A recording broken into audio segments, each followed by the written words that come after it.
Mes amis, nous célébrons le 5e dimanche du temps de Pâques. Les lectures de ce dimanche sont marquées par l'appel à la persévérance dans la foi, le renouvellement d'une vie nouvelle en Dieu et le don du nouveau commandement de Dieu. Ce commandement d'amour prend un nouveau poids à travers le mystère pascal, la passion et la résurrection. En la fête de l'institution de l'Eucharistie, Jésus donne à ses amis un bel exemple de témoignage.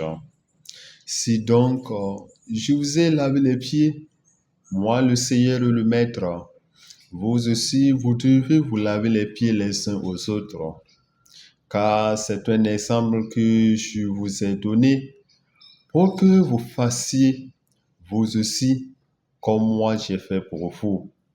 Jean 13, 14, 15. Avec ce testament d'amour, Jésus nous montre un chemin très concret pour le suivre dans notre vie. Comment vivre concrètement ce testament d'amour?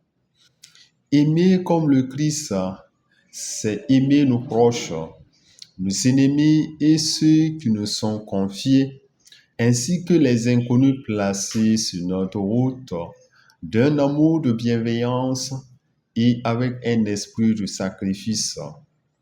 C'est aimer de manière inconditionnée et sans retour, sans intérêt.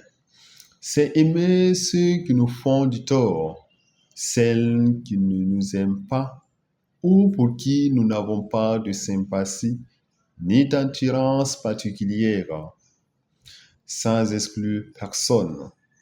Aimer comme Jésus, c'est donner sa vie, c'est mourir pour l'autre. Quels sont les moyens pour mieux vivre le testament d'amour de Jésus aujourd'hui? Pour mieux vivre ce testament d'amour, notre guide spirituel Saint Alphonse, à travers son œuvre, Vivre l'aujourd'hui de Dieu, nous suggère quelques moyens et actes. Le premier moyen est le détachement. C'est le dépouillement des affections terrestres. Le deuxième moyen est la méditation de la passion de Jésus. Cela consiste à contempler Jésus attaché à la croix par 3 clous dont le corps pèse sur les plaies même de ses mains et de ses pieds et qui meurt de pure douleur pour notre amour. Le troisième moyen est la conformité à la volonté de Dieu. Tout ce qu'on doit chercher en s'adonnant à l'oraison, c'est de conformer sa volonté à celle de Dieu.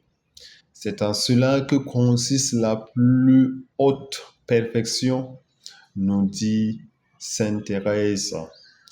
Faire la volonté de Dieu, ce doit être le but de toutes nos œuvres, nos désirs, nos prières. Le quatrième moyen est l'oraison mentale. C'est dans l'oraison que le Seigneur fait connaître la vanité des choses terrestres et le prix des biens éternels. Le cinquième moyen est la prière.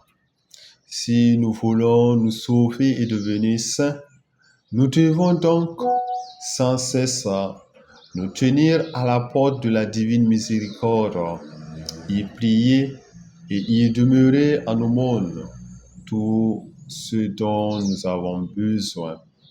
Celui qui prie se sauve certainement et celui qui ne prie pas se damne certainement, nous dit Saint Alphonse, le fondateur des Rédemptorus.